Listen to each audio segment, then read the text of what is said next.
Je fus rapporté du Sénégal à l'âge de 2 ans par monsieur le chevalier de B, qui en était gouverneur. Il eut pitié de moi un jour qu'il voyait embarquer des esclaves sur un bâtiment négrier qui allait bientôt quitter le port. Ma mère était morte et on m'emportait dans le vaisseau malgré mes cris. Monsieur de B m'acheta et à son arrivée en France, il me donna à madame la maréchale de B, sa tante, la personne la plus aimable de son temps et celle qui sut réunir aux qualités les plus élevées la bonté la plus touchante. Me sauver de l'esclavage, me choisir pour bienfaitrice, madame de B, c'était me donner 2 fois la vie. Je fus ingrate envers la Providence en n'étant point heureuse.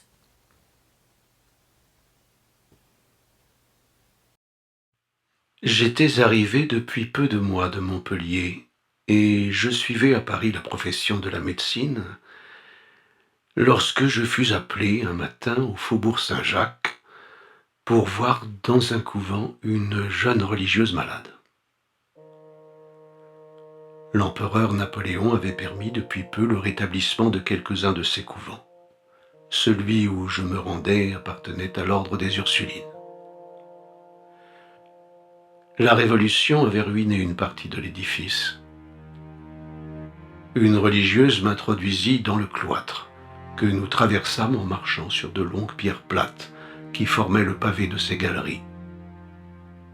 Je m'aperçus que c'étaient des tombes, car elles portaient toutes des inscriptions, pour la plupart effacées par le temps. Quelques-unes de ces pierres avaient été brisées pendant la Révolution. La sœur me le fit remarquer en me disant qu'on n'avait pas encore eu le temps de les réparer.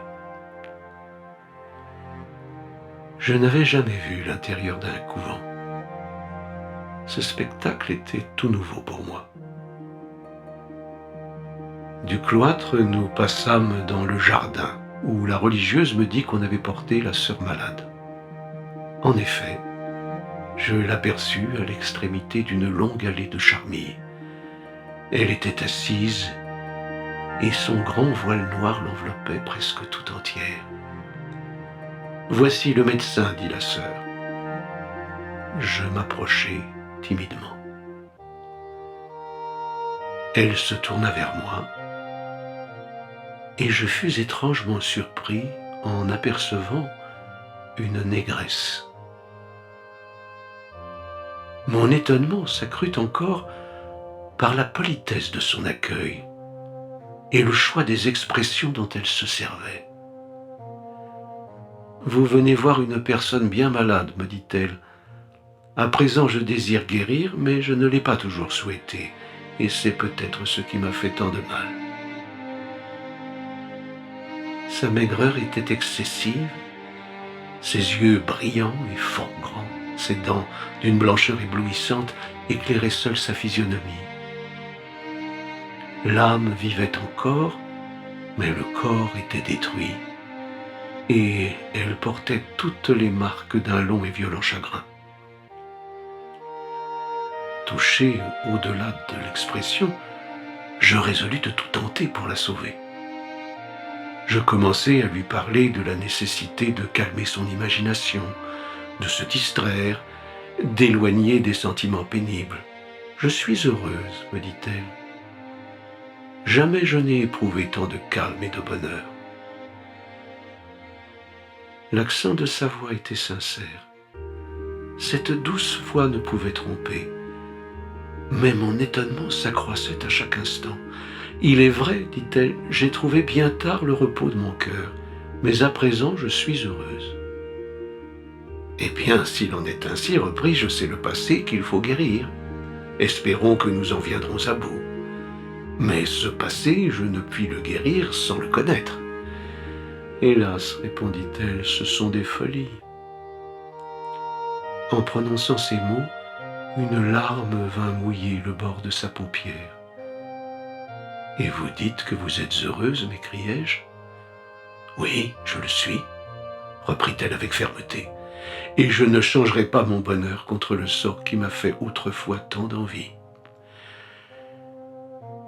Je n'ai point de secret. Mon malheur, c'est l'histoire de ma vie. J'ai tant souffert jusqu'au jour où je suis entré dans cette maison que peu à peu ma santé s'est ruinée. Je me sentais dépérir avec joie, car je ne voyais dans l'avenir aucune espérance. Cette pensée était bien coupable. Vous le voyez, j'en suis puni. Et lorsqu'enfin je souhaite de vivre, peut-être que je ne le pourrai plus. Je la rassurai. Je lui donnai des espérances de guérison prochaine. Mais en prononçant ces paroles consolantes, en lui promettant la vie, je ne sais quel triste pressentiment m'avertissait qu'il était trop tard et que la mort avait marqué sa victime. Je revis plusieurs fois cette jeune religieuse. L'intérêt que je lui montrais paraissait la toucher. Si, pour me guérir, vous avez besoin de connaître les peines qui ont détruit ma santé, je vous les confierai quand nous nous connaîtrons davantage. Je rendis mes visites au couvent de plus en plus fréquentes. Le traitement que j'indiquais parut produire quelque effet. Enfin, un jour de l'été dernier, la retrouvant seule sur le même banc où je l'avais vue la première fois, nous reprîmes la conversation et elle me conta ce qui suit.